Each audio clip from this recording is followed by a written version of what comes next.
6ஆம் அதிகாரத்துக்கு திருப்புவோம். முதல் 2 வசனங்களை வாசிக்கப் போகிறோம். ரோமருக்கு எழுதின நிருபம்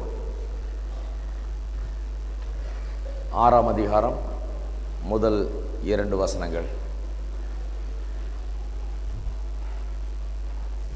ஆகையால் என்ன சொல்லுவோம்? கிருபை பெருகும்படிக்கு பாவத்திலே நிலை நிற்கலாம் என்று சொல்லுவோமா? கூடாதே. பாவத்துக்கு மரித்த நாம் இனி அதிலே எப்படி பிழைப்போம்? 6ஆம் அதிகாரத்தை ஆரம்பிப்பதற்கு முன்பதாக ஒரு சில வார்த்தைகளை சொல்லிக் கொள்கிறேன். 6ஆம் அதிகாரம் முதல் ஒரு புதிய ஒரு கருத்தை பவுல் அப்போஸ்தலன் சொல்லுகிறார் என்று அநேகர் மத்தியிலே எண்ணம் உண்டு. 1லிருந்து 5ஆம் அதிகாரம் வரைக்கும் ஒரு கருத்தையும், அதன் பிறகு 6ஆம் அதிகாரத்திலிருந்து 8ஆம் அதிகாரம் வரை இன்னொரு கருத்தையும் அவர் சொல்லுகிறார் என்று. ஆனால் அப்படி கிடையாது. ஏனென்றால் ஆரம்பிக்கும் போதே ஆகையால் என்ன சொல்லுவோம் என்று ஆரம்பிக்கிறார். இதுவரை சொன்ன காரியங்களை வைத்து இதை குறித்து என்ன சொல்லுவோம், இது நிமித்தமாக நாம் இப்பொழுது என்ன சொல்லுவோம் என்று ஏற்கனவே 5ஆம் அதிகாரத்தில் சொன்ன காரியத்தை, அதன் மீது எழுந்துள்ள சில சந்தேகங்களை நிவர்த்தி செய்யும்படியாக தான் 6ஆம் அதிகாரத்தையும் 7ஆம் அதிகாரத்தையும் இங்கே வைத்திருக்கிறார். இது ஞாபகத்தில் வைத்துக் கொள்ள வேண்டும். அதிகாரங்களாக, வசனங்களாக பிரிக்கப்பட்டது சமீப காலத்திலே தான். பவுல் அப்போஸ்தலன் எழுதின போது இவைகள் ஒரு கடிதத்தை போல துவக்க முதல் கடைசி வரைக்கும் ஒரே சீராக எழுதப்பட்டது. வசனங்கள் அதிகாரம் என்று கிடையாது. ஆகையால் இதை நாம் பிரிப்பதிலே ஜாக்கிரதையாக இருக்க வேண்டும். ஒரு கடிதமாக இதை காண வேண்டும். 5ஆம் அதிகாரத்திலே கிறிஸ்துவுக்குள்ளாக நாம் எப்படி இருக்கிறோம் என்பதை அவர் சொல்லுகிறார். அதைத்தான் பார்த்தோம்.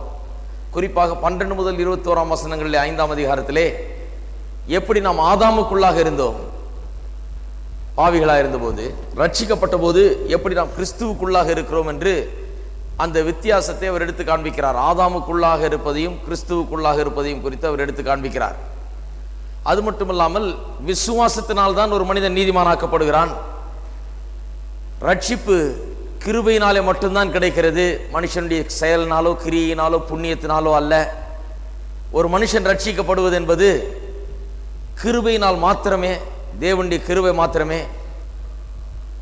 அவன் ரட்சிப்பு அவனுடைய செயலினால் அல்ல என்பதை குறித்தெல்லாம் போதித்தோம். அதெல்லாம் போதித்து விட்டு கடைசியாக 20-21ஆம் வசனத்தில் 5ஆம் அதிகாரத்திலே நாம் சொன்னோம், நியாயப்பிரமாணம் மீறுதல் பெருகும்படியாக வந்தது. அப்படி இருந்தும் பாவம் பெருகின இடத்திலே கிருபை அதிகமாய் பெருகிற்று என்று அவர் சொல்லுகிறார். 21ஆம் வசனத்திலே பாவம் மரணத்துக்கு ஏதுவாக ஆண்டு கொண்டது போல கிருபையானது நம்முடைய கர்த்தராகிய இயேசு கிறிஸ்துவின் மூலமாய் நீதியினாலே நித்திய ஜீவனுக்கு ஏதுவாக ஆண்டு கொண்டது என்றும் சொல்லுகிறார். அநேகர் இதை கேட்டுவிட்டு பாவம் பெருகின இடத்துல கிருபை அதிகமாய் பெருகிற்று என்று சொல்வோமானால், கிருபை அதிகமாய் பெருகும்படியாக நாம் பாவம் செய்யலாமா? அப்பொழுது அதாவது மனுஷனுடைய செயலினால் ஒண்ணுமில்லைன்னு சொல்றீங்க, மனுஷன் தன்னுடைய கிரியினால் ரட்சிக்கப்படவில்லை என்று சொல்லுகிறீர்கள். வெறும் தேவனுடைய கிருபையினால தான் மனுஷன் ரட்சிக்கப்படுகிறான். விசுவாசிப்பதன் மூலமாக ரட்சிக்கப்படுகிறான். அவனுடைய புண்ணியங்கள், செயல்கள், அவனுடைய பரிசுத்தம் இதெல்லாம் ஒன்றுத்துக்குமே உதவாது என்று சொல்லிவிட்டீர்களே. அப்படியானால் நாம் எப்படி வேணா இருந்து கொள்ளலாமா? தேவன் செய்த ஒரு காரியம் மட்டும்தான் நம்ம ரட்சிக்கிறது என்று சொன்னால், என்னுடைய காரியத்துக்கு அங்கே இடமே இல்லை என்று சொன்னால், அப்பொழுது நான் எப்படி வாழ்ந்தால் என்ன? நான் பாவம் செய்தால் அதில் என்ன தவறு? நான் பாவத்திலேயே வாழ்ந்து விடலாம் அல்லவா? நான் பாவம் செய்து கொண்டே இருக்கலாம் அல்லவா? இன்னும் கேட்டால் பாவம் பெருகின இடத்திலே கிருபை அதிகமாய் பெருகிற்று என்று சொல்லுகிறதே, ஆகையால் நான் பாவத்திலேயே ஜீவித்து விடலாம் அல்லவா என்று சொல்லி அநேகர் கேள்விகளை தங்களுடைய மனதிலே எழுப்புவார்கள் என்று அப்போஸ்தலனாகிய பவுலுக்கு தெரியும். ஆகையால் தான் இந்த 6ஆம் அதிகாரத்தை சொல்லி அதை விளக்குகிறார். எப்படி உண்மையாகவே எப்படி விசுவாசத்தினால் நாம் நீதிமானாக்கப்படுகிறோம், ரட்சிப்பு தேவனுடைய கிருபையினால் மட்டும்தான் உண்டாகிறது என்பதை நிச்சயமாய் தெளிவாய் அறிந்து கொண்டவர்கள் ஒருபோதும் திரும்பவும் பாவம் செய்யலாமா என்று கேள்வியை கேட்கவே மாட்டார்கள். கிறிஸ்துவுக்குள் இருக்கிறவர்கள், முன்பு ஆதாமுக்குள் இருந்து இப்பொழுது கிறிஸ்துவுக்குள் வந்து விட்டவர்கள், நாங்கள் திரும்பியும் பாவம் செய்யலாமா என்ற கேள்விக்கு இடம் கொடுக்கவே மாட்டார்கள். அப்படி கேட்கவே மாட்டார்கள். அப்படி கேட்கிறவர்கள் அது இன்னும் சரியா புரியாததுனாலே அப்படி கேட்கிறார்கள் ஒழிய, அந்த உபதேசம் சரியா புரியாதனாலே நாங்கள் அப்ப பாவம் செய்யலாமா, பாவம் பெருகிற இடத்துல கிருபை பெருகுதுன்றீங்களே, அப்ப கிருபை பெருக வேண்டும் என்றால் பாவம் பெருக வேண்டும் இல்லையா? என்று அப்படிப்பட்ட ஒரு லாஜிக்கை உபயோகப்படுத்துகிறார்கள். அது அவர்களுக்கு விளங்கவில்லை என்ற அர்த்தம் ஒழிய, உண்மையாக கிறிஸ்துவுக்குள் வந்தவர்கள் பாவத்துக்கு திரும்பி போகலாம் என்கிற எண்ணம் அவர்கள்ட்ட இருக்கவே இருக்காது. பாவத்தை வெறுத்து ஒதுக்கி தள்ளிவிட்டு வந்தவர்கள் இவர்கள். பாவத்துக்கு திரும்பலாம் என்கிற அந்த எண்ணம் அவர்களுக்குள்ளே உண்மையாகவே இருக்காது. அது மட்டுமல்லாமல் முதலாவது காரியம் என்ன, இங்கே நாம் கவனிக்க வேண்டியது, சுவிசேஷத்தை மெய்யான விதத்தில் பிரசங்கித்தால், அதாவது நம்முடைய சொந்த கிரியினால் ரட்சிக்கப்படுகிறோம் என்கிற அப்படிப்பட்ட சுவிசேஷத்தை அல்ல, தேவனுடைய கிருபையினாலே விசுவாசத்தை கொண்டு நாம் ரட்சிக்கப்படுகிறோம் என்று அப்போஸ்தலனாகிய பவுல் சொல்லிக் கொடுத்த அந்த சுவிசேஷத்தை நாம் பிரசங்கித்தால் நிச்சயமாக இந்த கேள்வி எழும்பும். கிருபையினாலே தான் ரட்சிக்கப்படுறோம், அப்ப நம்ம கிரியையினால ஒண்ணு இல்லை அல்லவா? அப்ப நான் கிரியையில எப்படி இருந்தா என்ன, நான் பாவியா இருந்தா என்ன, நான் பாவம் செய்தா என்ன என்கிற கேள்வி இப்படி சரியான விதத்தில் சுவிசேஷத்தை பிரசங்கிக்கும் போதுதான் எழும்பும்.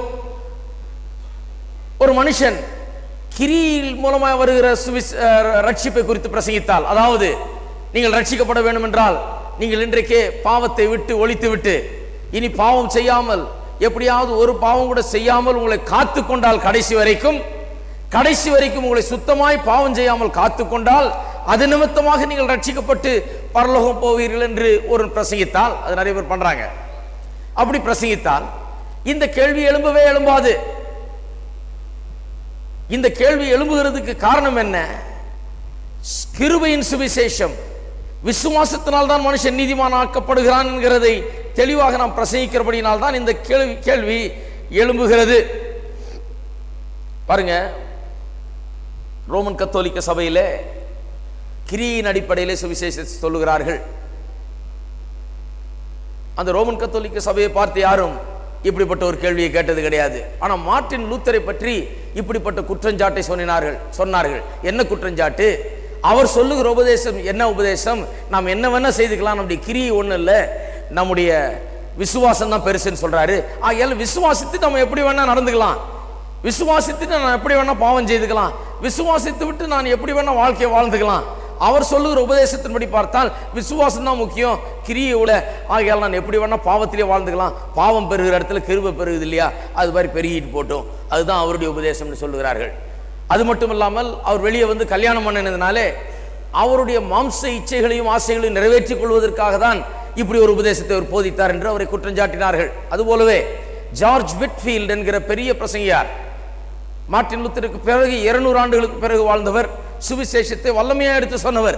எப்படி கிருபையினால் ரட்சிக்கப்படுகிறோம், விசுவாசத்தினால் மட்டுமே மனுஷன் நீதிமானாக்கப்படுகிறான் என்பதை தெளிவாக போதித்தவர். அவரை குறித்தும் இதே குற்றஞ்சாட்டு தான் சொன்னார்கள். ஒரு லூஸ் பிரீச்சிங் அது, இது ரொம்ப தாராளமயமான பிரசங்கம். அது நாம் விசுவாசத்தினால் ரட்சிக்கப்படுறோன்றாங்க, நம்முடைய கிரியைக்கு முக்கியத்துவமே கொடுக்க மாட்டேன்றாங்க. ஆகையால் நம் கிரியில் எப்படி வேணா செய்துக்கலாம்னு சொல்றாங்க, எப்படி வேணா நடந்துக்கலாம், நாம் என்ன வேணா பாவம் செய்துக்கலாம் என்று சொல்லுகிறார்கள் என்று அவர்கள் குற்றஞ்சாட்டுகிறார்கள். இப்படிப்பட்ட குற்றஞ்சாட்டு மெய்யான சுவிசேஷத்தை பிரசங்கிக்கிறவர்களுக்கு எதிராக மட்டுமே எழும்புகிறது ஒழிய, இந்த கிரியின் அடிப்படையில் உள்ள சுவிசேஷத்தை பிரசங்கிக்கிறவர்கள் மேல எழும்பவே எழும்பாது. அவர்களை பற்றி இந்த குற்றஞ்சாட்டு யாரும் சொல்ல மாட்டார்கள். இருக்கிறீங்களா?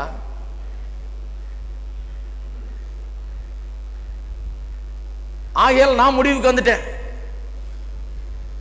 இப்படிப்பட்ட குற்றஞ்சாட்டு நம்ம பற்றி எழும்பலன்னா நம்ம சுவிசேஷ பிரசங்கம் பண்ணல, வேற எதுவும் பிரசங்கம் பண்ணிட்டு இருக்கிறோம்னு அர்த்தம். நம்ம பிரசங்கம் பண்றதை கேட்டுட்டு என்ன சொல்லணும்? என்னுடைய கிரியில ஒண்ணுமே இல்லையா, என்னுடைய விசுவாசத்துல தான் எல்லாம் இருக்குதா, ஆண்டவருடைய கிருபையில தான் எல்லாம் இருக்குதா, அப்ப நான் பாவம் செய்தா கூட பரவாயில்லையா, பாவம் பெருகிற இடத்துல கிருபை பெருகுதுன்னு சொன்னீங்களா, அப்ப நான் பாவத்தில் இருக்கலாமா என்கிற ஒரு டவுட், ஒரு சந்தேகம் ஒரு மனுஷன் எழும்புச்சுன்னா நான் சரியான சுவிசேஷத்தை பிரசங்கம் பண்ணியிருக்கேன்னு அர்த்தம். அதுக்கப்புறம் அதை விலக்கி சொல்றேன் நான் வந்து. ஹலோ, இருக்கிறீங்களா?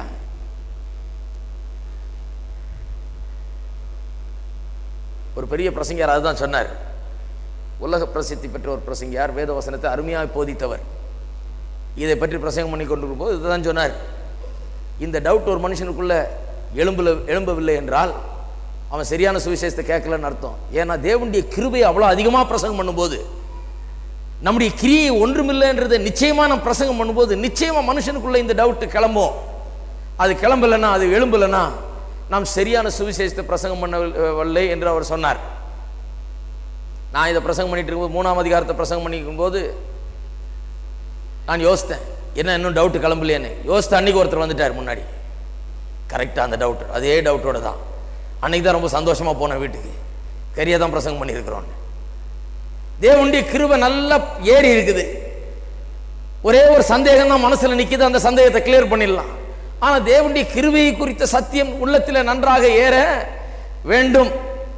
வேதம் சொல்லுகிறது பாருங்க, மனுஷனுடைய மதம் வேற விதமா சொல்லுது. உன்னுடைய பாவத்தை விட்டுட்டு வா, அதை விட்டுட்டு வா, இதை விட்டுட்டு வா, சட்டையை மாத்து, உடைய மாத்து, முடிய வெட்டு, அதை பண்ணு, இதை பண்ணு, எல்லாத்தையும் விட்டுட்டு வந்து எல்லாம் பண்ணிட்டு வந்தீங்கன்னா உனக்கு ரட்சிப்பு உண்டு. நீ இப்படியே இருந்து உன்னை காத்து கொண்டீங்கன்னா கடைசியில் நீ மோட்சத்துக்கு போய் சேரலான்றது மனுஷனுடைய உபதேசம்.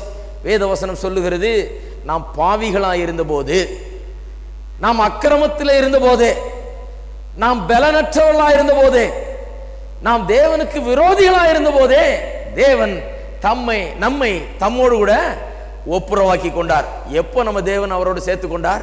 நம்ம நல்லவர்கள் ஆன பிறகு இல்ல, நம்ம சட்டையெல்லாம் மாத்தின பிறகு இல்ல, நான் பாவத்தெல்லாம் விட்ட பிறகு இல்ல, நான் நல்லா பரிசுத்தவானா மாறின பிறகு இல்ல, நான் நல்லா முடியெல்லாம் வெளிச்சிட்டு வெட்டிட்டு குளிச்சுட்டு மீச தாடி எல்லாம் நல்லா ஷேவ் பண்ணிட்டு இவங்க சொல்றபடி எல்லாம் எத்தனை அங்குல இருக்கணும்னு பார்த்து வச்சுட்டு வந்த பிறகு இல்ல. ஹலோ, தேவன் என்னை எப்போ ஏற்றுக்கொண்டார்? அவருடைய குடும்பத்தில் நான் பாவியாக இருந்த போது, நான் அக்கிரமத்தில் வாழ்ந்த போது, நான் பலனற்றவனாக இருந்த போது, நான் தேவனுக்கு விரோதியாக இருக்கும் போதே என்னை அவர் சேர்த்து கொண்டார். அதைத்தான் இங்கே அப்போஸ்தலனாகிய பவுல் சொல்லுகிறார். கேள்வியை பாருங்க, 1ஆம் வசனத்திலே, ஆகையால் என்ன சொல்லுவோம்? கிருபை பெருகும்படிக்கு பாவத்திலே நிலைநிற்கலாம் என்று சொல்லுவோமா? அதான் கேள்வி. அப்போஸ்தலனாகிய பவுல் பிரசங்கம் பண்ண பிரசங்கத்தில், கிருபையை குறித்து அவர் பேசின பேச்சில் அவர்களுக்கு கிருபையை பற்றி ஏறிடுச்சு. ஆனால் சந்தேகம் உள்ள ஒன்று இருக்குது. என்னையா கிருபையை பற்றி இவ்வளோ அதிகமாக சொல்றீங்க, கிரியை ஒன்றுமே இல்லைன்ட்டீங்க, என்னுடைய கிரியை ஒன்றுமே கிடையாதா? மனுஷனுக்கு பாருங்க, தன்னுடைய கிரியை கொஞ்சம் மேன்மைப்படுத்தி சொன்னால் அவனுக்கு ரொம்ப பிடிக்கும். அப்படிப்பட்ட மதங்கள் மார்க்கங்கள் நல்லா வளரும், அது ரொம்ப முன்னேறும். ஏனென்றால் மனுஷனுக்கு நான் ஒன்று செய்கிறேன்ற ஒரு உற்சாகம் இருக்குது. ஹலோ, நான் ஒன்று செய்கிறேங்கிற உற்சாகம் இருக்கிறது. நான் என்ன செய்கிறேன்? எனக்குள்ள ஒரு தகுதி இருக்குது. நான் ஒரு சில புண்ணியங்களை செய்கிறேன், நான் ஒரு சில நல்ல காரியங்களை செய்கிறேன், எனக்கு ஒரு பங்கு இருக்குது, என்னுடைய ரட்சிப்பில் எனக்கு ஒரு பங்கு இருக்குதுன்னு மனுஷனுக்கு நினைக்கும் போது தான் அவனுக்கு அதில் ஒரு பெரிய ஒரு திருப்தி ஏற்படுகிறது. அப்படிப்பட்டதுதான் மத மார்க்கங்கள் எல்லாம். மனுஷன் என்ன சொல்றாங்க? நீ அந்த மலைக்கு வா, நீ இவ்வளவு தூரம் நடந்து வா, இங்க இருந்து உருண்டு வா, இவ்வளவு காசு எடுத்துக்கிட்டு வா, வெள்ளியை கொண்டு வா, பொண்ணை கொண்டு வா, அதை கொண்டா இதை கொண்டா, இத்தனை நாள் விரதம் இரு, நீ 40 நாள் கறி சாப்பிடாம இரு, நீ 40 நாள் அதை செய்யாம இரு, இதை செய்யாம இரு, நீ உடை எப்படி மாத்திக்கோ, உடைய அப்படி மாத்திக்கோ, இந்த கலர்ல மட்டும் உடுத்து 40 நாளைக்கு, இப்படி எல்லாம் செய்தினா, இதெல்லாம் நீ சரியாக கடைபிடித்தால், அப்படி சொல்லும் போது மனுஷனுக்கு உருன்னு வருது உள்ள. ஆஹா, நான் செய்து காமிக்கிறேன் போ அப்படின்னு. அது செய்யும் போதே எத்தனை பேர் சேர்றீங்கன்னா நிறைய பேர் கை உயர்த்துவான். நான் சேர்றேங்க. ஏன் சேர்ற? நான் காமிக்கிறேன் என்னால முடியும்னு. ஏன் சேர்ற? என்னால முடியும், நான் காமிக்கிறேங்க. நான் மாம்சம் சாப்பிடாம இருக்கிறேங்க, நான் சிகரெட் குடிக்காம இருக்கிறேங்க, நான் 40 நாள் குடிய விட்டுறேங்க, நான் இதெல்லாம் கழட்டி போட்டு நான் கருப்பா போட்டுக்கிறேங்க, இல்ல வெள்ளையா போட்டுக்கிறேங்க, இல்ல சிவப்பா போட்டுக்கிறேங்க, எதையாவது ஒண்ணு போட்டுக்கிறேங்க. அவனுக்கு அதெல்லாம் ரொம்ப பிரியம். இவனை ஏதாவது செய்ய சொல்றீங்க இல்லையா, ஆகையால் இவன் நான் செய்து காமிக்கிறேன், என்னால முடியும், நான் காண்பிக்கிறேன் சொல்றான். வேதத்தின் பிரசங்கமே என்ன? உங்களால முடியாதுங்கிறத காண்பிக்கிறதுக்காக தான் நியாயப்பிரமாணமே கொடுக்கப்பட்டது. அதுக்காக தான் 10 கற்பனையே கொடுக்கப்பட்டது. தேவன் முதல்ல இருந்து இயேசு வர்ற வரைக்கும் முயற்சி செய்து கொண்டு வந்த காரியம் என்ன? மனுஷனால் பரிசுத்தமாக வாழ இயலாது என்பதை அவனுக்கு திட்டவட்டமாய் நிரூபித்து காண்பிக்கிறது தான் தேவனுடைய வேலையா இருந்தது. தேவன் அதை நிரூபித்து காண்பிக்க பார்க்கிறார், மனுஷன் நான் நல்லவன் என்று நிரூபித்து காண்பிக்க பார்க்கிறான். எது கரெக்டா வரும்னு நினைக்கிறீங்க? மனுஷன் மோங்குப்புற விழுந்து வாரி அப்புறம் வரணும், ஆண்டவரே என்னால முடியல. மனுஷனுக்கு பாருங்க, இதுல ஒரு பெரிய திருப்தி. இதுதான் மதம் மார்க்கங்கள். இது கொஞ்சம் அப்படி கிறிஸ்தவத்திலையும் புகுந்துருது. அவங்க தான் அப்படி சொல்றாங்கன்னா இவங்களும் இப்படி வச்சிருக்காங்க. இவங்களும் சில இதெல்லாம் விரதங்கள், இவங்க சில இதெல்லாம் வச்சிருக்கிறாங்க, இவங்க பக்தி கேட்ட சில காரியங்கள்லாம் வச்சிருக்காங்க. கிறிஸ்தவத்திலையும் இதை கொஞ்சம் சேர்த்து போதிச்சா, இந்த விஷத்தை கொஞ்சம் கலந்தா அது ருசி ரொம்ப நல்லா இருக்குது, நிறைய பேர் அதை விரும்புறாங்க, அதை ஏற்றுக்கொள்கிறார்கள். ஏன்னா அவர்களுக்கு ஏதோ ஒன்று அதில் இருக்கிறது, இவர்களுடைய பரிசுத்தத்தை, இவர்களுடைய தகுதியும் இவர்களுடைய காண்பிக்கிறதுக்கு. கிறிஸ்தவத்தின் அடிப்படையே என்ன? மனுஷன் தான் ஒரு பாவி என்பதை அங்கீகரிக்கிறான், உணர்ந்து கொள்ளுகிறான்.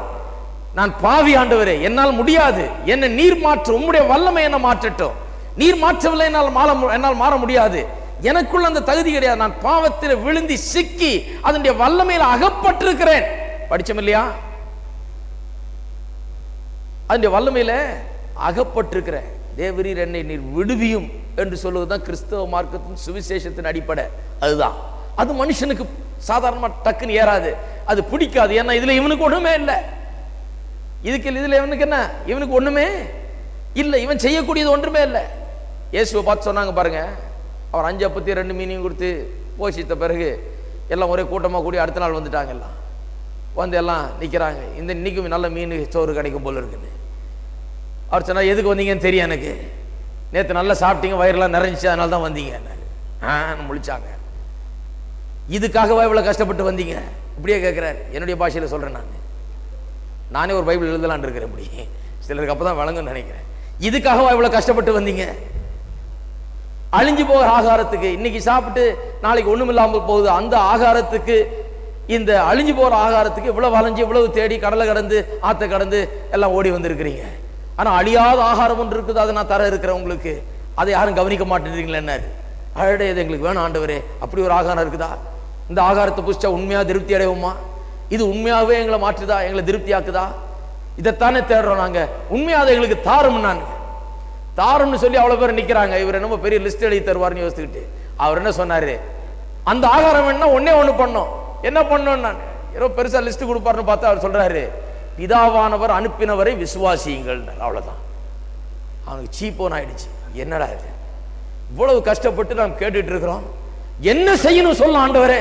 எந்த மலையை ஏறணும், எந்த ஆத்தை கடக்கணும், எந்த படகுல ஏறி எப்படி தாண்டி வரணும், நீந்தியாவது வருவோம். எவ்வளவு கஷ்டமாக்குறீரோ அவ்வளவு பெரிய இது. அது அதான் மதம். எவ்வளவு கஷ்டமாக்குறாங்களோ அவ்வளவுக்கு அவ்வளவு அது சரி என்பது போல மனுஷனுக்கு தோன்றும். அது மனுஷனுடைய புத்தி, மனுஷனுடைய மதம். அதுதான். ஒருத்தர் சொன்னார், எங்க சபையில ரொம்ப கஷ்டங்க. என்ன ரொம்ப கஷ்டம்? அதுல சேர்க்கப்படுறதுன்னா ரொம்ப கஷ்டங்க, இதெல்லாம் பண்ணுங்க. கரெக்டான மதத்துல போய் சேர்ந்துருக்கிறீங்க. இயேசு வண்டியில போய் சேரல, எங்க போய் சேர்ந்திருக்கீங்க? மதத்துல போய் சேர்ந்திருக்கிறீங்க. அவர் ரொம்ப கஷ்டமா இருக்கிறதுனால அவர் மற்றதெல்லாம் விட இது ரொம்ப பேலானது, ஏன்னா அது ரொம்ப கஷ்டம் இல்லையா? இப்ப கிளப்ல எல்லாம் சேர்றதுக்கு பாருங்க, அப்படி ஒரு இனிஷியேஷன் வச்சிருப்பாங்க. இனிஷியேஷன் ப்ராசஸ், அதாவது சேர்ற நிபந்தனைகள். இது ரொம்ப கடினமாக்க ஆக்க அதுக்கு டிமாண்ட் அதிகமாகும். ஒரு கிளப்ல சேர்றதுக்கு 2 லட்சம் ரூபாய்னா, 2 லட்சம் ரூபாய், அது பெரிய ஆளுகளுடைய கிளப். அது மட்டும் இல்லாம மாசம் 2 லட்சத்துக்கு வருமானம் இருக்கணும் அப்படின்னா, அதுல எப்படியாவது நம்ம சேர்ந்தாகணும் அப்படிங்கிற மாதிரி இவனுக்கு ஒரு எண்ணம் வருது. இதை கடினம் ஆக்க ஆக்க மனுஷனுக்கு அதை எப்படியாவது எட்டி பிடிக்க வேணும். இதுதான் கரெக்ட், இதுதான் ரொம்ப விலை உயர்ந்தது, இதுதான் ரொம்ப மதிப்பு மிக்கது என்பதை நினைத்து விடுகிறான். அதுதான் மனிதனுடைய மதமும் மார்க்கமும். இயேசு ஒரே வார்த்தையில சொல்லிட்டார், உனக்கு அந்த ஆகாரம் வேணுமா, உன்னை நிரந்தரமாய் நித்தியமாய் திருப்திப்படுத்துகிற ஆகாரம் வேணுமா, பிதாவாகினவர் அனுப்பினவரை விசுவாசினார். என்ன பண்ணணும்னா, மலையேறு, ஆத்துல முழுகு, அங்க பயணமா போ, இந்த புனித ஸ்தலத்துக்கு போ, இங்க போய் தெளிச்சுக்கிட்டு வா, இங்க போய் சிறைச்சிட்டு வான்னு சொல்றதுக்கு இருந்தேன். இதெல்லாம் சொன்னா, ஆஹா இப்பவே நான் செய்திடுறேன், நாளிலிருந்து அதை செய்திடலான்னு இருக்கிறேங்க, லிஸ்ட் போட்டு வச்சுட்டேன், கண்டிப்பா அதை செய்தே காமிச்சிடுறது அப்படின்னு மனுஷன் இறங்குவான். இயேசு என்ன சொல்றாரு? பிதாவானவர் அனுப்பினவரை விசுவாசி. என்ன விசுவாசி, அவ்வளவுதான்.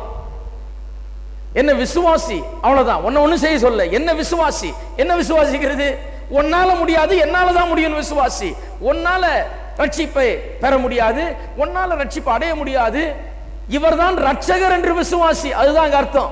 என்ன விசுவாசினா என்ன அர்த்தம்? நான் தான் ரட்சகர், நான் தான் உன்னை தூக்க போறேன் பாவத்துல இருந்து, நான் தான் என்னுடைய ரத்தத்தை சிந்தி உன்னை விடுதலையாக்க போறேன்னு என்ன விசுவாசி அப்படிங்கிறார்.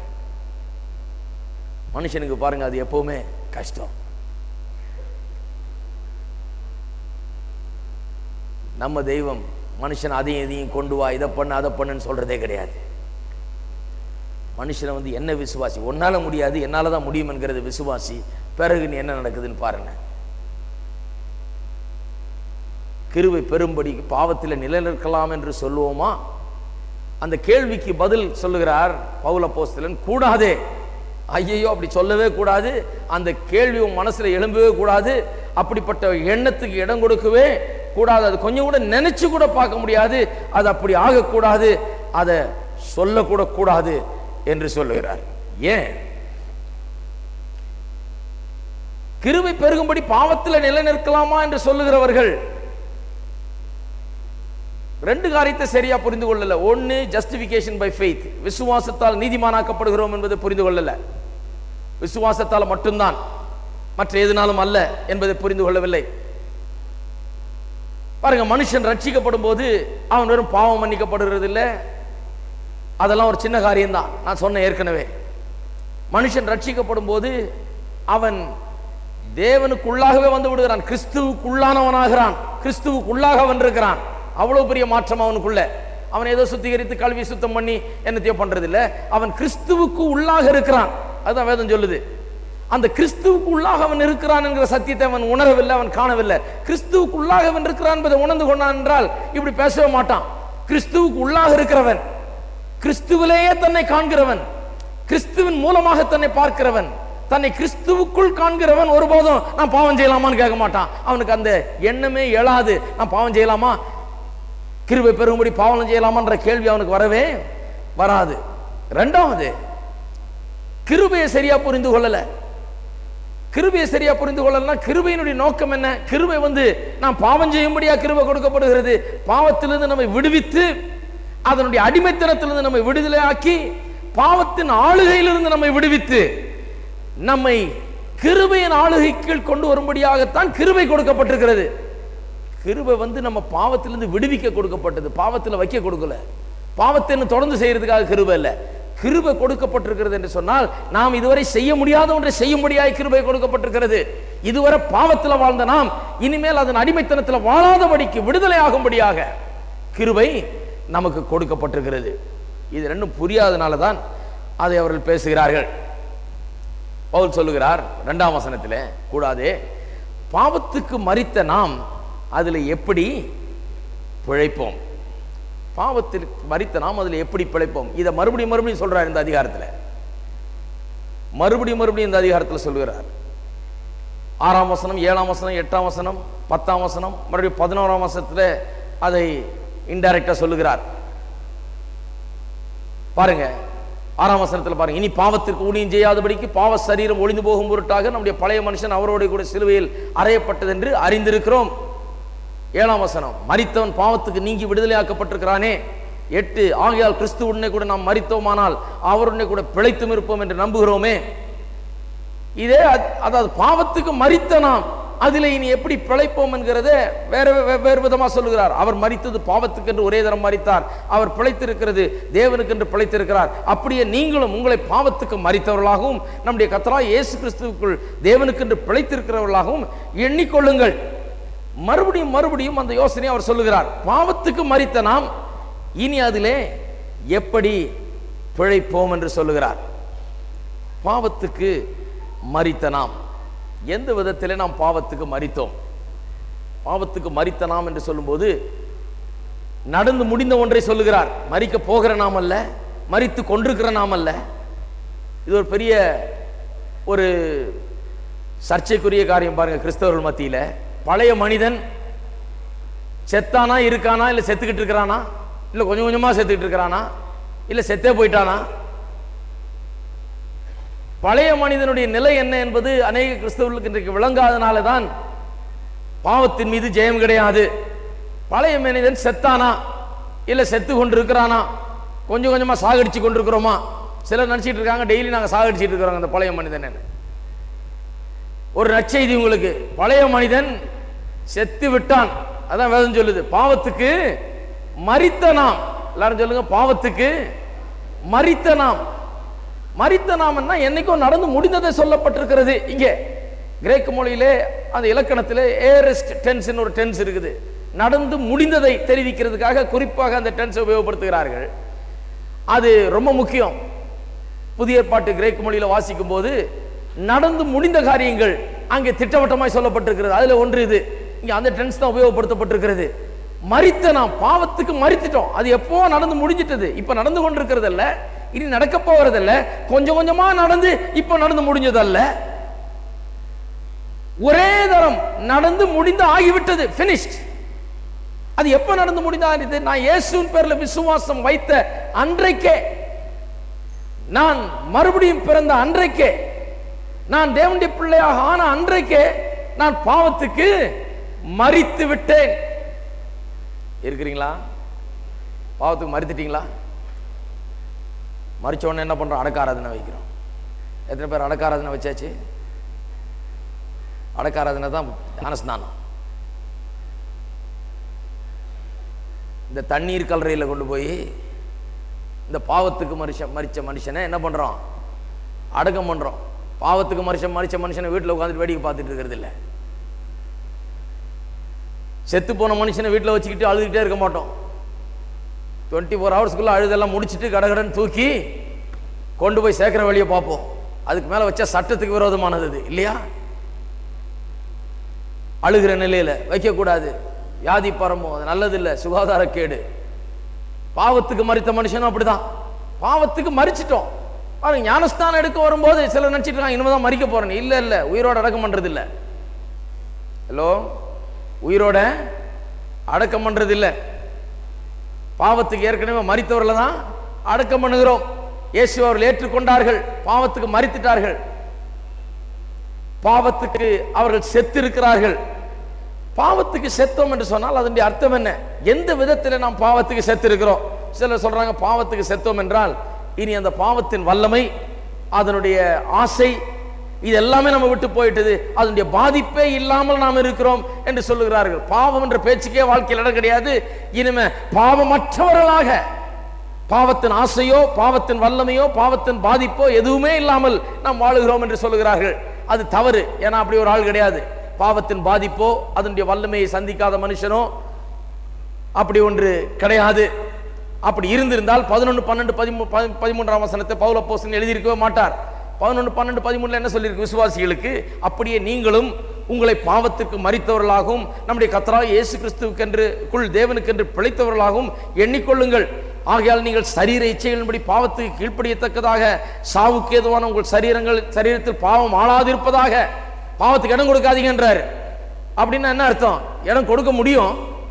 ஒருவன் பாவத்துக்குள்ள போய் பாவத்தில் ஈடுபட முடியும்.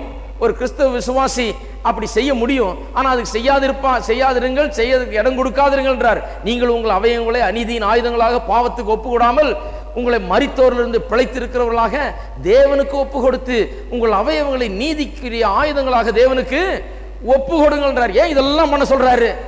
பாவத்திலிருந்து ஜெயத்தை பெறுறதுக்கு, பாவத்தை மேற்கொள்றதுக்கு இவ்வளவெல்லாம் பண்ண சொல்றது ஏன்? பாவத்தின் பாதிப்பே கிடையாது, அதனுடைய வல்லமையே எனக்கு கிடையாது, எனக்கு அதனுடைய ஆசையே எனக்கு கிடையாதுன்னு சொன்னா இதெல்லாம் சொல்லி இருக்க வேண்டிய அவசியமே இல்லை. ஆகையால் அது தப்பு. இன்னொரு இரண்டாவது விதத்தினர் இரண்டாவது விதமா சொல்றாங்க, பாவத்துக்கு மரித்தோம் என்றால் எந்த விதத்தில் மரித்தோம் என்று இன்னொரு விதத்தில் சொல்லுகிறார்கள். அவர்கள் என்ன சொல்லுகிறார்கள்? பாவத்திற்கு மரிக்க வேண்டிய நாம் இதை வியாக்கியானம் மொழிபெயர்க்கணும்னு சொல்றாங்க. பாவத்துக்கு மரித்த நாம்ன்றதுக்கு பதிலாக பாவத்திற்கு மரிக்க வேண்டிய நாம் இனி எப்படி அதில் பிழைப்போம் அப்படின்னு சொன்னா இன்னும் மரிக்கல, இன்னும் மரிக்கல. அதுக்கு சாகணும் என்ன, அதையே செய்துட்டு இருக்கணும், அதுக்கு சாக வேணும், அதுதான் நம்முடைய குறிக்கோள், அது நம்முடைய வாஞ்சை. பாவத்துக்கு எப்படியா சாகணும், பாவத்தை எப்படியா முடிச்சிடணும், பாவத்தினுடைய வல்லமையை நம்முடைய வாழ்க்கையில் எப்படியாவது ஒன்றுமில்லாமல் ஆக்கிடணும், அதான் முயற்சி பண்ணிட்டு இருக்கிறோம். அப்புறம் எப்படி பாவத்தை செய்வோம் என்று சொல்லுகிறார்கள். அது அப்படி சொல்லப்படவில்லை. வேதத்தில் பாவத்துக்கு மரிக்க வேண்டிய நாம்னு சொல்லல, பாவத்துக்கு மரித்த நாம்னு சொல்லி இருக்குது. ஆகையால் அதுவும் தப்பு. மூன்றாவது விதமாய் இன்னொரு விதமாய் சொல்லுகிறார்கள், கொஞ்சம் கொஞ்சமாய் பாவத்துக்கு மரித்து கொண்டிருக்கிற நாம் இருக்கிறீங்களா? அது அடக்காராதனைக்கு ரெடி ஆகுது. இன்னும் கொஞ்சம் பேர் பாவத்துக்கு செத்தாங்கன்னா கொண்டு போய் உடனே அடக்கம் பண்ணுவோம். அதை கவனிக்காதீங்க, இங்க கவனிங்க. கொஞ்சம் கொஞ்சமாக பாவத்துக்கு மரித்து கொண்டிருக்கிற நாம் இனி அதுல எப்படி பிழைப்போம்னு இதை மொழிபெயர்க்கணுங்கன்றாங்க. கொஞ்சம் கொஞ்சமாய் பாவத்துக்கு மரித்து கொண்டிருக்கிற நாம். இது பாருங்க, நிறைய கிறிஸ்தவர்கள் இது பிடிச்சிட்டு இருக்குது. கொஞ்சம் கொஞ்சமாய் மரித்து கொண்டிருக்கிற நாம் இதை சாகடிக்கணும், அதை சாகடிக்கணும், இந்த ஆசையை சாகடிக்கணும், அந்த ஆசையை சாகடிக்கணும். இவங்க என்றதே தப்பு. இவங்க சாகடிக்கணும் முயல்றதே தப்பு. செத்ததை எப்படி சாகடிக்க முடியும்? இவங்க உயிரோடு இருக்குதுன்னு நினைக்கிறதுனாலதான் இவங்க பாவத்துக்கு இன்னும் அடிமையா இருக்கிறார்கள். இதை உயிரோடு இருக்குது, உயிரோடு நினைச்சிட்டு இருக்கிறபடினாலதான் இந்த பாவம் இவர்களை மேற்கொள்ளுகிறது, இவர்களை ஆட்கொள்ளுகிறது. பாவத்துக்கு செத்து விட்டோம்னு வேதம் சொல்லுது. இவங்க என்ன சொல்றாங்க? சாக அடிச்சுட்டு இருக்கிறேன், இப்பதான் கொஞ்சம் கொஞ்சமா செத்துக்கிட்டு இருக்கிறேன்றாங்க. அதுவே தப்பு. அது வாழ்க்கையில பாவத்தின் இடத்துல தோல்வியை நமக்கு உண்டாக்கும். பாவத்துக்கு கொஞ்சம் கொஞ்சமா மரித்து கொண்டிருக்கிற நாம் என்று சொல்லவில்லை, பாவத்துக்கு மரித்த நாம் இனி எப்படி அதில் பிழைப்போம் என்று சொல்லப்பட்டிருக்கிறது. இன்னொரு விளக்கம் சொல்லுகிறார். இது ரொம்ப பிரசித்தி பெற்ற விளக்கம். அது என்ன? பாவத்தை வேண்டாம் என்று ரினவுன்ஸ் பண்ணின நாம், அதாவது பாவத்தை வேண்டாம் என்று தள்ளின நாம். அது ஒரு வசனத்தை, அதுக்கு முந்தின வசனம், 6ஆம் அதிகாரத்துக்கு வர்றதுக்கு முந்தின வசனம், ஏன்னா அதனுடைய தொடர்ச்சி தான் இது. பாவத்துக்கு மரித்த நாம் என்று சொல்லும் போது எந்த விதத்தில் நாம் மரித்திருக்கிறோம் பாவத்திற்கு என்பது 21ஆம் வசனத்தில் விளங்குகிறது. வாசிப்போம். ஆதலால் பாவம் மரணத்துக்கு ஏதுவாக ஆண்டு கொண்டது போல. அப்படி என்றால் பாவம் எப்படி மனுஷனுடைய வாழ்க்கையில பங்கு பெற்றிருந்தது? மனுஷனை ஆண்டு கொண்டிருந்தது. பாவத்தின் ஆளுகை மனுஷன் மீது இருந்தது. சின் ரெயின்ட். பாவம் மனிதனை ஆண்டு கொண்டிருந்தது. அப்ப பாவத்துக்கு மரித்தோம் என்று 6ஆம் அதிகாரம் 2ஆம் வசனத்தில் சொல்லுமானால் அது எதை சொல்லுகிறது? எந்த விதத்தில் மரித்தோம் என்று சொல்லுகிறது? பாவத்திற்கு, பாவத்தின் ஆளுகைக்கு நாம் மரித்திருக்கிறோம். இருக்கிறீங்களா? பாவத்தின் ஆளுகைக்கு மரித்திருக்கிறோம். முன்ன பாவம் ஆளுகை செய்து கொண்டிருந்தது, இப்போ அந்த பாவத்தின் ஆளுகைக்கு நாம் மரித்திருக்கிறோம். பாவத்தின் ஆளுகை குறித்து தான் 5ஆம் அதிகாரத்தில் முழுவதும் பார்த்தோம். 15ஆம் வசனத்திலிருந்து பாருங்க, 5ஆம் அதிகாரம் 15ஆம் வசனத்திலிருந்து. ஆனாலும் மீறுதலின் பலன் கிருபை வளத்தின் பலனுக்கு ஒப்பானதல்ல. எப்படி எனில், ஒருவனுடைய மீறுதலினாலே அநேகர் மரித்திருக்க, தேவனுடைய கிருபையும் இயேசு கிறிஸ்து என்னும் ஒரே மனுஷனுடைய கிருபையினாலே வரும் ஈவும் அநேகர் மேல் அதிகமாய் பெருகி இருக்கிறது. அதாவது பாவம் எப்படி ஆட்கொண்டது, தேவனுடைய கிருபை எப்படி ஆட்கொள்ளுகிறது என்பதை ஒப்பிட்டு சொல்லுகிறார் இங்கே. 16. மேலும் ஒருவன் பாவம் செய்ததினால் உண்டான தீர்ப்பு தேவன் அருளும் ஈவுக்கு ஒப்பானதல்ல. அந்த தீர்ப்பு ஒரே குற்றத்தின் நிமித்தம் ஆக்கினைக்கு ஏதுவாக இருந்தது. கிருபை வரமோ அநேக குற்றங்களை நீக்கி நீதி வழங்கும் தீர்ப்புக்கு ஏதுவாக இருந்தது. எப்படி பாவம் ஆண்டு கொள்கிறது, எப்படி கிருபை ஆண்டு கொள்கிறது என்று சொல்லி இருக்குது. 17 மறுபடியும், அல்லாமலும் ஒருவனுடைய மீறுதல்னாலே அந்த ஒருவன் மூலமாய் மரணம் ஆண்டு கொண்டிருக்க, கிருபையின் பரிபூர்ணத்தையும் நீதியாகிய ஈவன் பரிபூர்ணத்தையும் பெறுகிறவர்கள் இயேசு கிறிஸ்து என்னும் ஒருவராலே ஜீவனை அடைந்து ஆளுவார்கள் என்பது அதிக நிச்சயமாமே. எல்லாம் ஆளுகையை பற்றி தான் சொல்லப்பட்டிருக்குது. நாம் இவ்வளவு நேரம் வாசித்து கொண்டு வந்ததெல்லாம், 5ஆம் அதிகாரத்தில் நாம் படித்து கொண்டு வந்ததெல்லாம் என்ன சாராம்சமாய் சொல்ல போனால், பாவம் ஆண்டு கொண்டிருந்தது, பாவத்தின் மூலமா மரணம் ஆண்டு கொண்டிருந்தது, இப்போ கிருபை ஆண்டு கொண்டிருக்கிறது, நீதியின் மூலமாக தேவனுடைய ஜீவன் நமக்குள்ளாக ஆண்டு கொண்டிருக்கிறது. ஆக என்ன சாராம்சம்? ஆளுகை. முதல்ல பாவத்தின் ஆளுகை இருந்தது, இப்போ கிருபையின் ஆளுகை நடந்து கொண்டிருக்கிறது. போன வாரத்தில் பார்த்தோம். போன வாரத்தில் அது முந்தின வாரத்தில் பாவம் எப்படி ஆண்டு கொண்டதுன்னு பார்த்தோம். எப்படி மனுஷன் அடிமைப்படுத்தி அவனை அதிகாரம் செலுத்தி அப்படி ஆட்கொள்றது, அவனுடைய மனதையும் அவனுடைய சித்தத்தையும் எல்லாத்தையும் கைப்பற்றி அவன் ஒன்று செய்ய முடியாமல் அவனை சங்கிலி போட்டவன் போல அவனை அடக்கி ஆளுகிறது என்பதை பார்த்தோம். அடுத்த வாரம் பார்த்தோம் எப்படி கிருபை ஆளுகிறது என்று. அப்ப அதனுடைய சாராம்சம் என்ன? பாவத்தை குறித்து 5ஆம் அதிகாரத்தில் பேசப்படுகிறதெல்லாம் பாவத்தின் ஆளுகை, அதனுடைய ஆளுகை. அந்த ஆளுகையிலிருந்து நாம் விடுவிக்கப்பட்டிருக்கிறோம். பாவத்தின் ஆளுகையிலிருந்து விடுவிக்கப்பட்டு கிருபைக்குள்ளாக நாம் வந்திருக்கிறோம். பாவத்துக்கு மரித்த நாம் என்று சொல்லும்போது பாவத்தின் ஆளுகைக்கு மரித்த நாம், அதாவது இனி நாம் பாவத்தின் ஆளுகை கீழே கிடையாது. அது செத்த காரியம், அது முடிஞ்சு போன காரியம், அது ஃபினிஷ்ட் கேஸ், அது முடிஞ்சு போனது, அதுக்கு செத்தாச்சு. முன்ன பாவத்தின் ஆளுகை கீழே வாழ்ந்து கொண்டு வந்தோம், அது இப்பொழுது முடிந்து போன காரியம். மரணம் என்றால் முடிவு, அவ்வளவுதான், முடிஞ்சது. அது அதனுடைய கதை முடிந்து விட்டது. அந்த பாவத்தின் ஆளுகை என்கிற பிசினஸ்க்கு இடமே கிடையாது. நம்முடைய வாழ்க்கையில, கிறிஸ்தவ வாழ்க்கையில பாவத்தின் ஆளுகை என்கிறதற்கு இடமே கிடையாது. உடனடியாக கொஸ்டின் மனசுல எழும்புது, கேள்வி. என்ன கேள்வி? அப்படின்னா ஏன் திருப்பி நம்ம பாவம் செய்யறோம்? அப்படின்னா ஏன் திரும்பவும் இந்த பாவத்தின் வல்லமை நம்ம சோதித்து நம்மை சுண்டி இழுக்கிறது? பாவம் நம்ம சோதித்து இழுக்குது, சோதனையை தாங்க முடியல. சில நேரத்தில் பாவம் செய்யும்படியாக சோதனை அவ்வளவாக அதனுடைய வல்லமையோடு நம்ம தாக்குகிறதே, பாவத்தில் இழுக்கிறது. சிலர்லாம் பாவத்தில் விழுந்துடுறார்களே, அதெல்லாம் எப்படி ஆகுது? பாவத்தின் ஆளுகை இல்லை என்று சொன்னால் எப்படி பாவம் செய்ய முடிகிறது கிறிஸ்தவர்களால் என்று கேட்கலாம். சுருக்கமாக அதான் இப்ப சொல்ல போகிறேன். பாருங்க, பாவத்தின் ஆளுகையிலிருந்து நாம் விடுதலை ஆக்கப்பட்டிருக்கிறோம் என்பது நமக்கு கொடுக்கப்பட்ட பொசிஷன், நமக்கு கொடுக்கப்பட்ட ஒரு ஸ்தானம். விடுதலை ஆக்கப்பட்டிருக்கிறோம் என்றது எக்ஸ்பீரியன்ஸ், அனுபவ ரீதியாக நாம் அதை அனுபவிக்கிறோமா என்கிறதுக்கு அதை அனுபவிக்கிறதுக்கு இன்னும் பல காரியங்கள்லாம் இருக்கிறது. ஆனால் விடுதலையாக்கப்பட்டிருக்கிறோம் என்பது உண்மை, அது சத்தியம். அதை அனுபவிக்கிறோமா என்பது அது ஒரு சிலருக்கு அது அனுபவமாய் அனுபவிக்கலாம், இன்னொரு சிலர் சில காரணங்களால் அனுபவிக்காமல் இருக்கலாம். சிலர் பாவத்தின் மீது ஜெயத்தை எப்போதும் எடுக்கலாம், சிலர் பாவத்தின் மீது ஜெயத்தை எடுக்க முடியாதவர்களாக இருக்கலாம். அது ஏன் அவர்கள் பாவத்துக்கு உட்படுகிறார்கள் என்பது அவர்கள் பாவத்தின் ஆளுகை கீழே இருக்கிறார்கள், அதனால தான் அவர்கள் உட்படுகிறார்கள் என்று சொல்ல முடியாது. அவர்களுக்கு வேற என்ன ஒன்று வழங்கல. அது என்ன விளங்கல? இவர்கள் பாவத்தின் ஆளுகையிலிருந்து விடுதலையாக்கப்பட்டிருக்கிறார்கள் என்பது விளங்கவில்லை. கவனிங்க, அமெரிக்காவில் ஸ்லேவ்ஸ் இருந்தாங்க, அதாவது அடிமைகள். கருப்பு இனத்தவர் ஆப்பிரிக்காவை சேர்ந்தவர்களை கொண்டு வந்து அடிமைத்தனத்தில் கொண்டு வந்து அங்கே கட்டி கொண்டு வந்து கப்பலில் போட்டு நூற்றுக்கணக்கான பேரை கப்பலில் போட்டு சும்மா கத்திரிக்காய் ஏற்றுற மாதிரி ஏற்றி கொண்டு போனாங்களாம் அந்த காலத்தில். போய் பிடிக்க வேண்டியது வாலிபர் இல்லை, பிடிச்சி ஒன்று அப்பாவிகள் காட்டில் இருந்த ஆப்பிரிக்கர்கள் ஏற்றி கொண்டு போய் அங்கே இறக்கி அங்கே சந்தையில் வைத்து காய்கறி விற்கிற மாதிரி விற்றார்களாம். சந்தையில் வச்சு ரெண்டு கையும் அப்படி கட்டிடுவாங்க, இப்படி நிற்கணும் ஆள். என்ன உடனே அங்கேருந்து வாங்க போகிற வெள்ளைக்காரர்கள் எப்படி இருக்குது மசிலான்னு பார்ப்பாங்க. உயரம் எப்படி இருக்குது, ஆழ்வாட்ட சட்டமாக இருக்கானா, நல்ல தோட்டத்தில் நல்லா வேலை செய்யக்கூடிய ஆளா, குதிரையெல்லாம் பார்த்துக்குவானா, நிலத்தெல்லாம் ஒழுங்கா உழுது எல்லாத்தையும் கவனிச்சுக்குவானான்னு பார்த்து இப்படி சந்தையில் விலை கொடுத்து வாங்கிட்டு போகிறாங்க. இப்படி இருந்த காலம் அமெரிக்காவில். அவர்களுக்கு ஆப்ரஹாம் லிங்கன் என்கிற ஒரு பிரசிடென்ட், ஒரு ஜனாதிபதி வந்தபோது விடுதலை அவர்களுக்கு உண்டாக்கினார். அவர்களுக்கு விடுதலை அளிக்கும் அந்த பிரகடனத்தை அவர் அறிவித்தார். அந்த அறிவிப்பு எங்கும் சென்றது. என்ன அறிவிப்பு? இனி ஸ்லேவ்ஸ் என்று, அடிமைகள் என்று ஒருவரும் கிடையாது அமெரிக்காவில். there will be no more slaves. யாரும் ஸ்லேவ் கிடையாது என்கிற அறிவிப்பு எங்கேயும் பரவிட்டு, பரவின போதும் கூட பரவிட்டு அது உண்மை, கையெழுத்து போட்டாச்சு, சட்டத்தில் அது இடம் பெற்று விட்டது. இனிமே அவர்கள் அடிமை கிடையாது, சட்டத்தின்படி அடிமையே கிடையாது. அமெரிக்காவில் அடிமையே கிடையாது. ஆனால் அநேக அடிமைகளாக இருந்தவர்கள், இந்த கருப்பு இனத்தை சேர்ந்தவர்கள், அந்த அறிவிப்பு கையெழுத்தாகி சட்டமான பிறகு கூட வெள்ளைக்காரனை பார்த்து அப்படியே நடுங்குவாங்க. இது எப்படிங்கிறீங்க?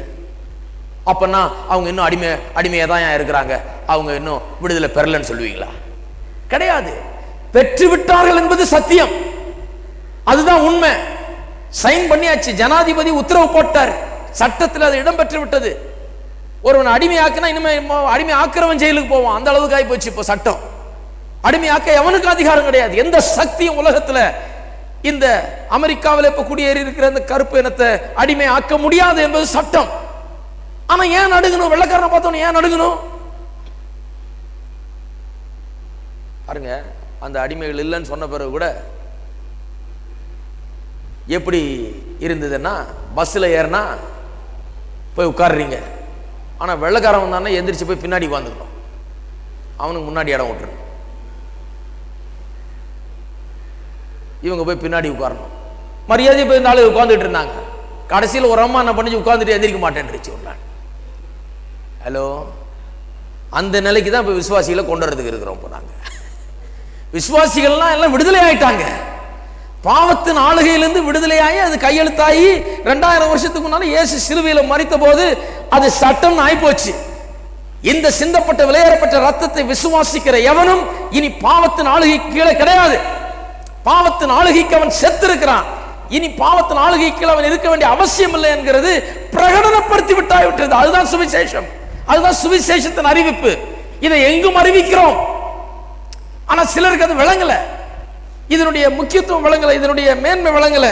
அவங்க என்ன பண்றாங்க? இன்னும் அந்த பிசாசுக்கு பயந்துகிட்டு இருக்கிறாங்க, இன்னும் அந்த பாவத்துக்கு பயந்துகிட்டு இருக்கிறாங்க, இன்னும் அதை அவர்கள் ஆளுகிறது போல நினைத்து கொண்டிருக்கிறார்கள்.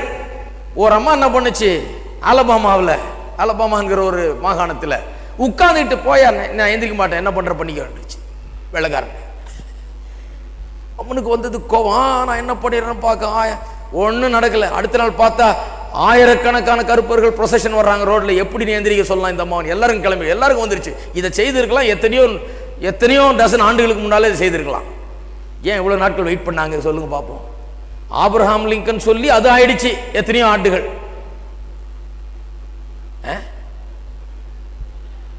அவர் சொல்லி பல ஆண்டுகளுக்கு பிறகு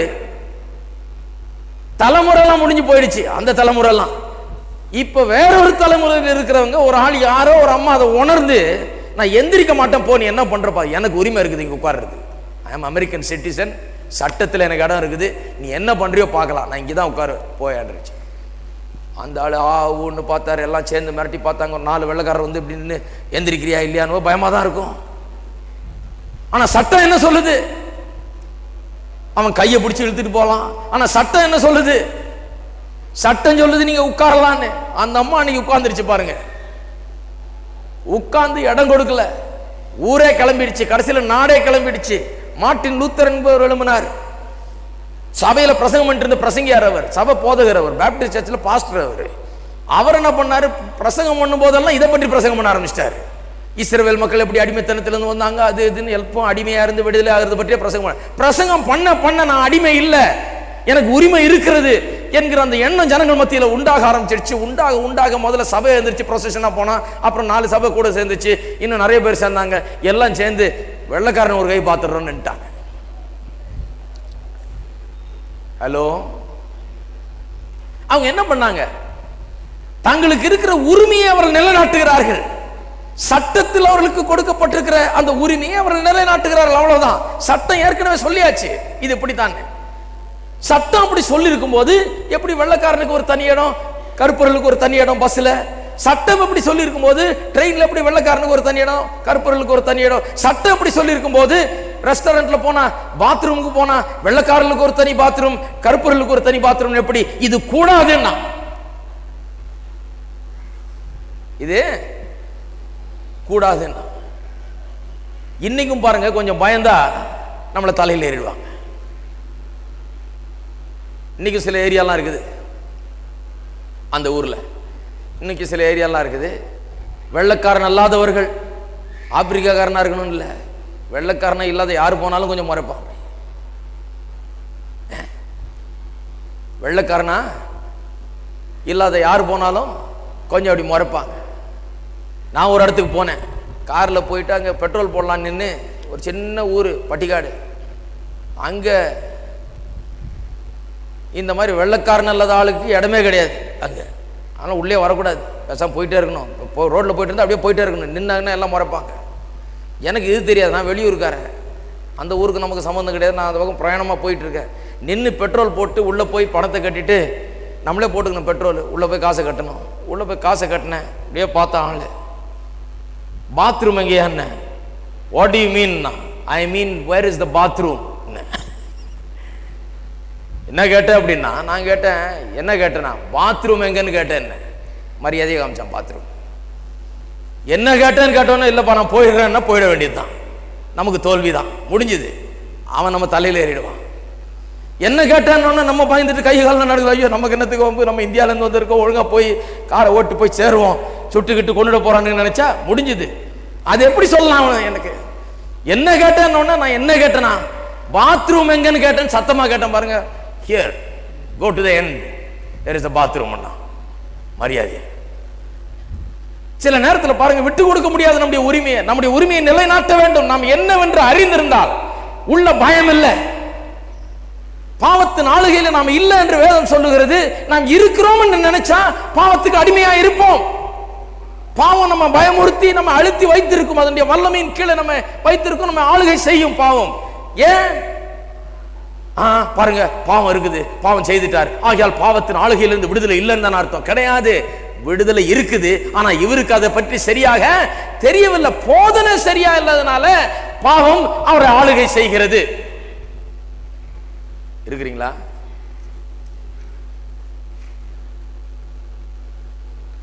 போதனை சரியா இல்லாதனால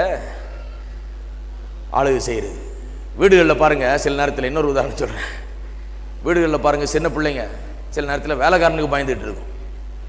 கவனிச்சிருக்கீங்களா? வேலைக்காரனுக்கு பயந்துட்டு இருக்கும், அல்ல வேலை செய்கிற ஆட்களுக்கு பயந்துட்டு இருக்கும். அதான் பயமா இருக்குது எனக்கு. எங்கள் வீட்டில் எங்கள் பிள்ளைங்க ஒருத்தர் அப்படி சொன்னீங்க, ஏன் பயப்படுற?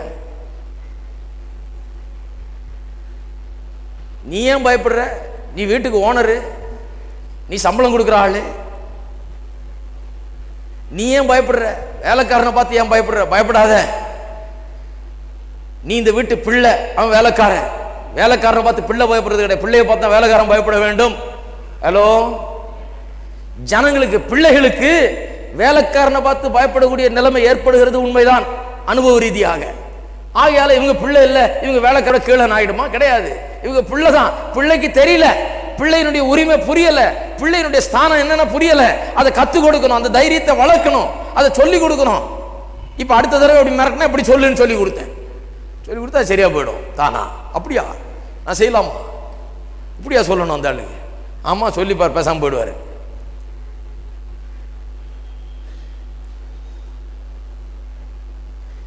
ஆகையால் தான் பாருங்க, வேத வசனம் ரொம்ப முக்கியம். இதனால தான் ஜனங்க இன்னைக்கு வேத வசனத்துக்கு முக்கியத்துவம் கொடுக்கறது இல்லை. எதையாவது ஒன்று கேட்டுவிட்டு என்னத்தையாவது ஒன்று போனோம் வந்தோன்ட்டு போறாங்க ஜனங்க, மெய்ப்பு இல்லாத ஆடுகள் மாதிரி.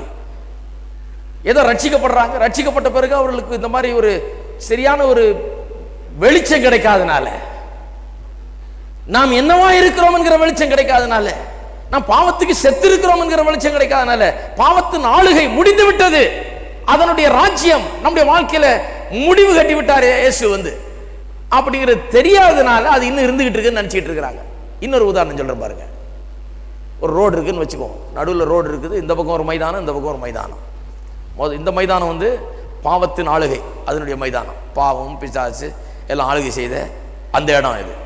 இந்த பக்கம் வந்து இப்போ இயேசு ஆளுகை செய்கிற இடம், கிருபை ஆளுகை செய்கிற இடம், நீதி இருக்கிற இடம் இங்கே இருக்குது. இங்கே தான் முதல்ல இருந்தோம் நம்ம. இப்போ எங்கே வந்துட்டோம்? இங்கே வந்துட்டோம். இங்கிருந்து இப்போ இங்கே வந்திருக்கிறோம்.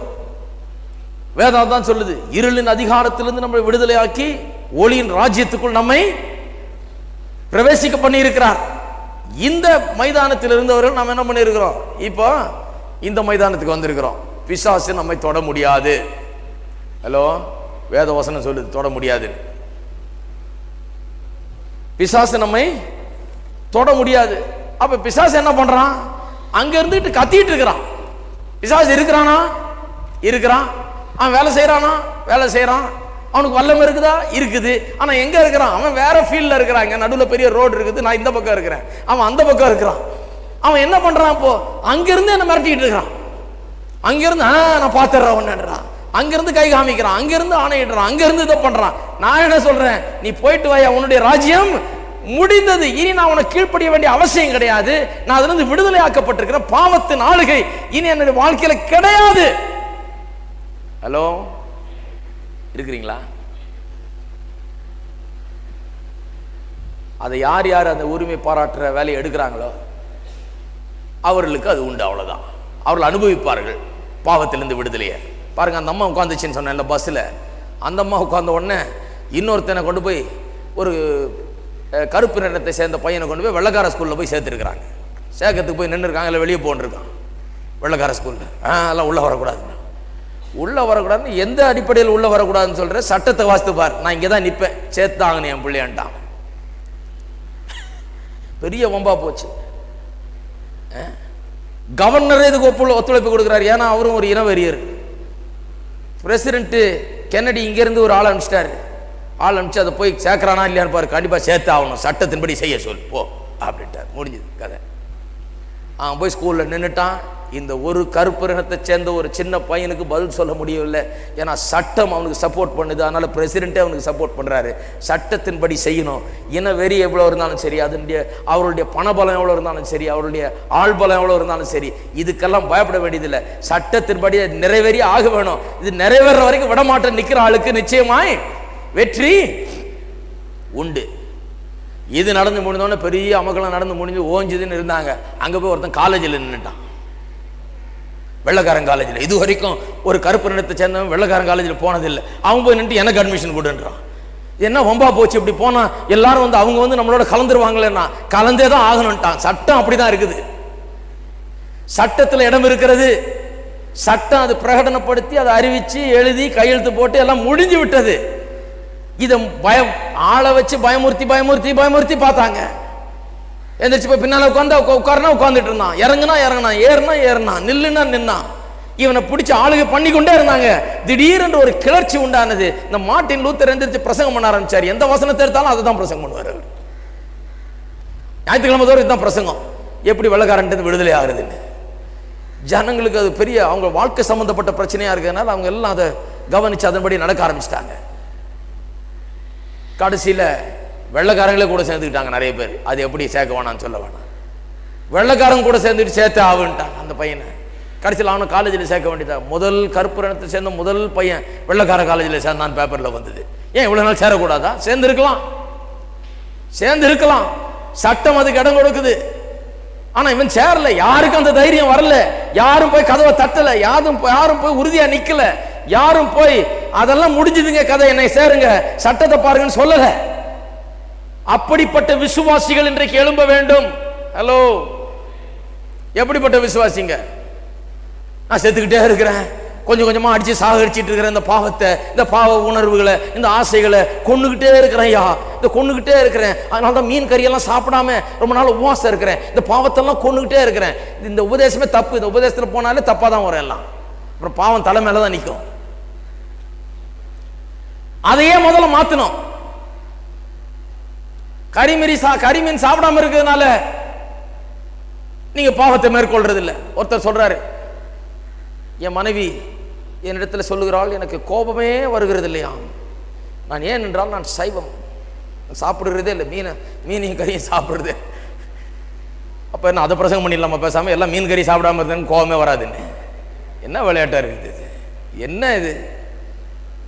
இதுதான் சத்தியமா? வேதத்தின் சத்தியமா? கிடையாது.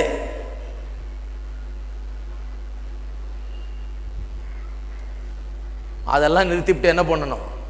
வேதத்தின் சத்தியம் என்னன்னு பார்க்கணும். வேதம் என்ன சொல்லுது? நான் பாவத்தின் ஆளுகையிலிருந்து விடுதலையாக்கப்பட்டிருக்கிறேன். பாவத்துக்கு என் மீது ஆளுகை கிடையாது. இனி என்னை பாவம் ஆள முடியாது. பாவத்துக்கு என் மீது அதிகாரம் கிடையாது. இருக்கிறீங்களா? ஒரு சில வசனத்தை மட்டும் வாசித்துட்டு முடிச்சிடுறேன். கொலோசியர் 1:13 எடுங்க. அதாவது நம்முடைய ஸ்தானத்தை குறித்து, நம்முடைய ஸ்தானமும் அனுபவம் வித்தியாசமான ஒன்று. எல்லாரும் அந்த ஸ்தானத்தில் இருக்கிறோம். எந்த ஸ்தானத்தில்? பாவத்தின் ஆளுகையிலிருந்து விடுதலையாக்கப்பட்ட ஸ்தானத்தில் எல்லாரும் இருக்கிறோம், பொசிஷன்ல. ஆனால் எக்ஸ்பீரியன்ஸு வேற மாதிரி இருக்குது ஒருத்தருக்கு. எனக்கு ஜெயம் இருக்கலாம், இன்னொருத்தருக்கு தோல்வி இருக்கலாம், இல்லை எனக்கு தோல்வி இருக்கலாம், இன்னொருத்தர் அப்படி இருக்கும். ஏன்? அவரவர்களுக்கு என்ன எட்டி இருக்குது புத்தியில், அந்த அளவுக்கு தான் நடக்கும். சத்தியம் எந்த அளவுக்கு விளங்கி இருக்குது? சத்தியத்தை அறிவீர்கள், சத்தியம் உங்களை விடுதலையாக, அவ்வளவுதான் விஷயம். பாருங்க, கொலோசியர் 1:13. நம்ம ஏற்கனவே விடுதலை ஆக்கப்பட்டிருக்கிறோம், இருளின் ராஜ்யத்திலிருந்து வெளியே கொண்டு வந்திருக்கப்பட்டிருக்கிறோம். வேதம் சொல்லுது பாருங்க, இருளின் அதிகாரத்தில் என்று நம்மை விடுதலையாக்கி, எல்லாம் சொல்லுங்க, விடுதலையாக்கி தமது அன்பின் குமாரனுடைய ராஜ்யத்துக்கு உட்படுத்தினவருமாயிருக்கிற பிதாவை ஸ்தோத்தரிக்கிறேன். ஆங்கிலத்தில் அருமையா இருக்குது, he has translated us. அப்படியே தூக்கி இருளின் ராஜ்யத்திலிருந்து, இந்த மைதானத்திலிருந்து அப்படியே தூக்கி கொண்டாந்து இந்த ரோட்டை கடந்து இந்த மைதானத்தில் கொண்டாந்து விட்டுருக்காரு. இது வேற ராஜ்யம், அது வேற ராஜ்யம். அந்த ராஜ்யத்திலே இல்லை, அதனுடைய வல்லமையிலே இல்லை, அதனுடைய அதிகாரத்துக்கு நம்ம கட்டுப்பட்டு இல்லை, அதனுடைய அதிகாரத்துக்கு கீழ்ப்படிய வேண்டியதில்லை. இருளின் ராஜ்யத்திலிருந்து நம்ம தூக்கி வேறு பிரித்து கொண்டு வந்து ஒளியின் ராஜ்யத்தில் சேர்த்திருக்கிறார். நாம எல்லாம் எந்த ராஜ்யத்தில் இருக்கிறோங்க? அதை முதல்ல கரெக்டா சொல்லுங்க. கொஞ்சம் இருள் இருக்குதுங்க, அப்பப்போ இருள் அடிக்குதுங்க, அப்புறம் கொஞ்சம் வெளிச்சம் அடிக்குதுங்க. இருள் அடிக்கும் போது இப்படி ஆயிடுதுங்க, இதெல்லாம் தப்பு. இருளும் ஒளியும் இல்லை. நீங்க இருளின் ராஜ்யத்தில் கொஞ்சமும், ஒளியின் ராஜ்யத்தில் கொஞ்சமும் இல்லை, ஒளியின் ராஜ்யத்தில் மட்டும்தான் இருக்கிறீங்க. அடுத்தது அப்போஸ்தலர் நடபடிகள் 26 பவுல் அப்போஸ்தலனுக்கு தேவன் சொன்னாராம், அவரை ரட்சித்த போது போய் சுவிசேஷத்தை பிரசங்கம் பண்ணுன்னு கட்டளை கொடுத்தாருல்ல ஆண்டவர். அப்ப என்ன சொன்னாருன்னு பவுல் அப்போஸ்தலன் சொல்லுகிறார் இங்க 26:18. அவர்கள் என்னை பற்றும் விசுவாசத்தினாலே பாவ மன்னிப்பையும், இது தேவன் சொல்றார் பவுல் கிட்ட, போய் பிரசங்கம் பண்ணு, அப்போது அவர்கள் என்னை பற்றி விசுவாசத்தினால பாவ மன்னிப்பையும் பரிசுத்தமாக்கப்பட்டவர்களுடைய சுதந்திரத்தையும் பெற்றுக்கொள்ளும்படியாக அவர்கள் இருளை விட்டு ஒளியினிடத்திற்கும், எதை விட்டு? இருளை விட்டு ஒளியினிடத்து, கொஞ்சம் இருள் கொஞ்சம் ஒளி கிடையாது, இருளை விட்டு ஒளியினிடத்திற்கும் சாத்தானுடைய அதிகாரத்தை விட்டு தேவனிடத்திற்கும் திரும்பும்படி நீ அவர்களுடைய கண்களை திறக்கும் பொருட்டு இப்பொழுது உன்னை அவர்களிடத்தில் அனுப்புகிறேன். கண்ணை திறக்கிறதுக்காக உன்னை அனுப்புறேன். அவர்கள் சத்தியத்தை காண வேண்டும், இருளிலிருந்து ஒளிக்கு செல்ல வேண்டும். அங்க சென்ற பிறகு இவங்களுக்கு போதிக்கணும். என்னத்தை காண்றதுக்கு? அவள் கண்கள் திறக்கப்பட வேணும். எதை காண்பதற்கு? இப்ப இருள இல்லை, இப்ப ஒளியில தான் இருக்கிறோம் என்பதை அறிந்து கொள்வதற்கு அவளுடைய கண்கள் திறக்கப்பட வேணும். ஆகியால் தான் இன்றைக்கு விசுவாசிக்கு தேவையான மிகப்பெரிய தேவை என்ன என்றால், அவனுக்கு தேவை யாரோ ஒருத்தர் எங்க இருந்தோ வல்லமையோட அவன் மேல கை வச்சு ஜெபம் பண்ணி வானத்திலிருந்து ஒரு அக்கினியை கொண்டு இறக்கணும் கிடையாது. அது இல்ல தேவை. இவனுக்கு புத்தி உதிக்க வேண்டும். விசுவாசிக்கு தேவ ஞானம் வர வேண்டும். விசுவாசிக்கு கண்கள் திறக்கப்பட வேண்டும். விசுவாசிக்கு மனம் பிரகாசிப்பிக்கப்பட வேண்டும். விசுவாசியுடைய மனதில் இருக்கிற அறியாமை என்கிற இருள் நீங்க வேண்டும். அதுதான் அவனுடைய தேவை. சொன்னார், எனக்குள்ள 4 ஆவி இருக்குதாயா? அடுத்த சனிக்கிழமை சொல்லிருக்காங்க, அடுத்த சனிக்கிழமை எல்லாத்தையும் ஓட்டிடுறாங்களா 4 ஆவியும். தேவை 4 ஆவி ஓட வேண்டியதில்லை, எந்த ஆவியும் இல்லை. அறியாமைன்ற ஒரே பிரச்சனை தான், அவ்வளவுதான். இந்த 4 ஆவியை ஓட்டுறதுக்கு பதிலாக ஒழுங்கா ஆராதனைக்கு இப்படிப்பட்ட சத்தியங்களை கேட்டு இதை தெரிந்து கொண்டால் சத்தியத்தை அறிவீர்கள், சத்தியம் உங்களை விடுதலை. 4 ஆவியாவது 40 ஆவியாவது எந்த ஆவியும் வராது, பக்கத்துல ஓடிடும். ஹலோ, இருக்கிறீங்களா? இருந்தா ஆமேன்னு சொல்லுங்க. இன்னொரு வசனம் எடுங்க, பிலிப்பியர் 3ஆம் அதிகாரம்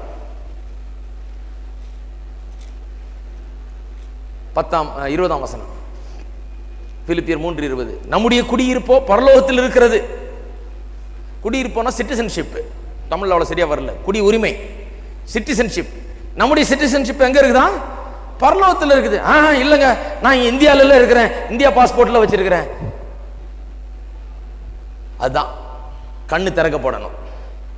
கண்ணு திறக்கப்படணும். நம்முடைய குடியிருப்பங்க, we are citizens of heaven.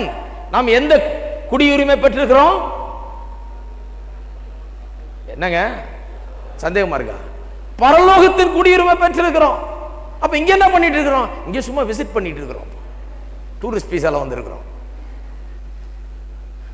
Work வீசால வந்திருக்கிறோம். இங்க இருக்கிற வரைக்கும் இருந்துட்டு, வேலை செய்யற வரைக்கும் வேலை செய்துட்டு வாழ்ந்துட்டு பிறகு எங்க போறோம்? திரும்ப பரலோகம் போறோம். குடியுரிமை நமக்கு அங்க. எத்தனை பேர் அதை உணர்றீங்க? அநேகம் பேருக்கு அது தெரியல. பாருங்க, குடியுரிமை அங்கதான் இருக்குதுங்கிறது புரியறது இல்ல.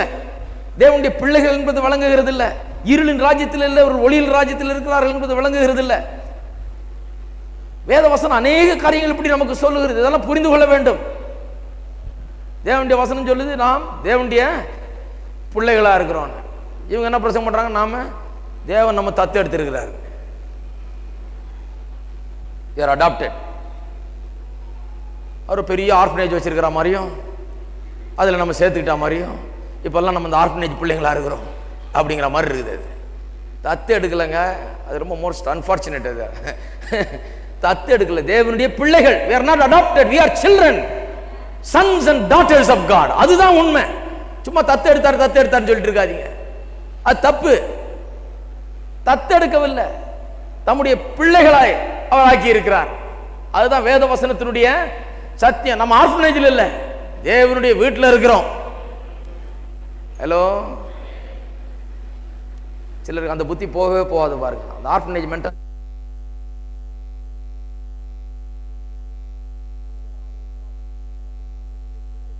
பிள்ளைகளா இருக்கிறோம். எல்லாம் சொல்லுங்க, நான் தேவனுடைய பிள்ளை.